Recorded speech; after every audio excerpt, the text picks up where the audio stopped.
The result was a lack of unity, coordination, and effectiveness in doing those things vitally important for the good of the whole Union. U.S. Constitution safeguards for the whole Union. Disunity prevention the founders built in after studying the Holy Roman Empire. Guest essayist, Chris Burkett.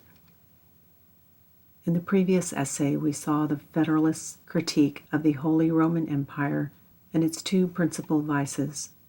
First, a lack of effective executive authority in the Confederacy, and second, a lack of centralized control and effective checks by the national authority over the member states.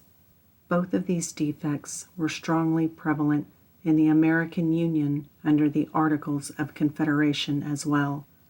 Under the Articles of Confederation, ratified in 1781, there was no independent executive branch. Important matters affecting foreign policy and national security were handled by Congress, which created numerous executive boards to formulate and execute defense policies. This uncoordinated approach to fulfilling executive functions, as Alexander Hamilton observed, meant that their decisions are slower, their energy less, their responsibility more diffused. Hamilton continued, Congress is properly a deliberative corps, and it forgets itself when it attempts to play the executive. It is impossible such a body, numerous as it is, constantly fluctuating, can ever act with sufficient decision or with system. Congress also lacked any real power, especially a tax power, under the Articles of Confederation, and had no way to coerce or enforce their policies upon delinquent or disobedient states.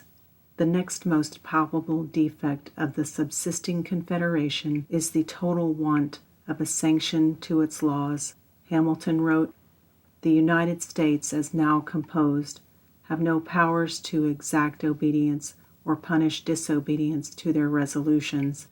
All revenue for the purposes of defending the Union was raised through the voluntary compliance by the state legislatures, which was frequently lacking. Furthermore, the manner in which Congress was constituted gave the individual states great influence, if not complete control, over the affairs of Congress. Each state had one vote in Congress, and state legislatures selected their congressional delegations with authority to recall those delegations at any time. Supermajorities, 9 out of 13 state delegations, were required for Congress to enact important matters such as requisitions for revenue and making treaties.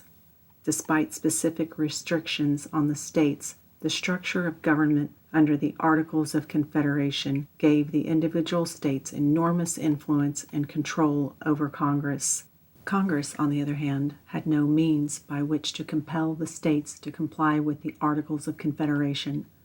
In other words, the Articles of Confederation had recreated the same fundamental defects of the Constitution of the Holy Roman Empire.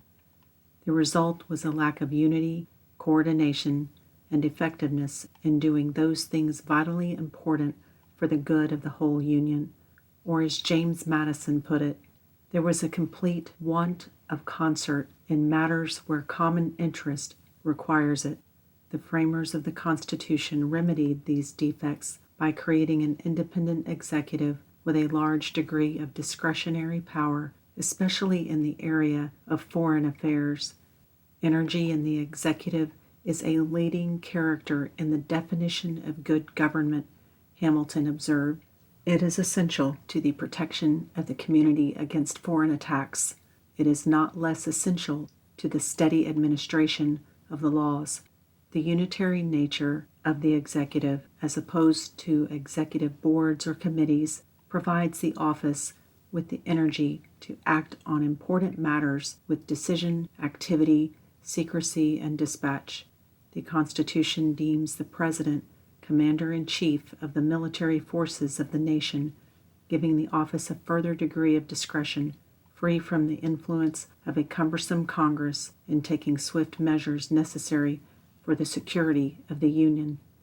Even the longer 4-year term in office combined with the mode by which the president is elected through an electoral system rather than being appointed by Congress or the state legislatures, gives the executive a degree of independence to do those things necessary for the steady administration of the laws and the protection of the states from foreign threats.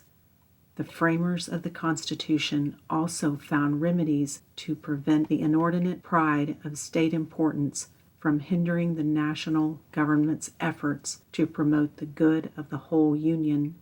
By dividing Congress into two houses, the preponderance of state influence in national affairs is confined to the Senate, in which state legislatures would appoint the senators as opposed to direct election by the people of members in the House of Representatives.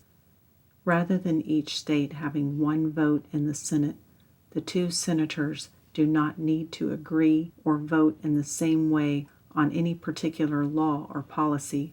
The framers also overcame reliance on the voluntary compliance of the states to provide the needed revenue for national purposes by giving to Congress a real tax power. There is no method of steering clear of this inconvenience, Hamilton observed, but by authorizing the national government to raise its own revenues in its own way. Even the Republican Guarantee Clause in Article 4, Section 3 gives the national government the right to protect every state of the Union against invasion and domestic violence without a guarantee. Hamilton wrote, "The assistance to be derived from the Union in repelling those domestic dangers which may sometimes threaten the existence of the state constitutions must be renounced. Usurpation may rear its crest in each state and trample upon the liberties of the people, while the national government could legally do nothing more than behold its encroachments with indignation and regret." Through these improvements, the Constitution of the United States provides the national government with the energy needed to effectively repel foreign and domestic dangers, a higher degree of independence from state interference in national affairs, and the means to prevent the frequent dissensions, rebellions, and civil wars that constantly plagued the Holy Roman Empire.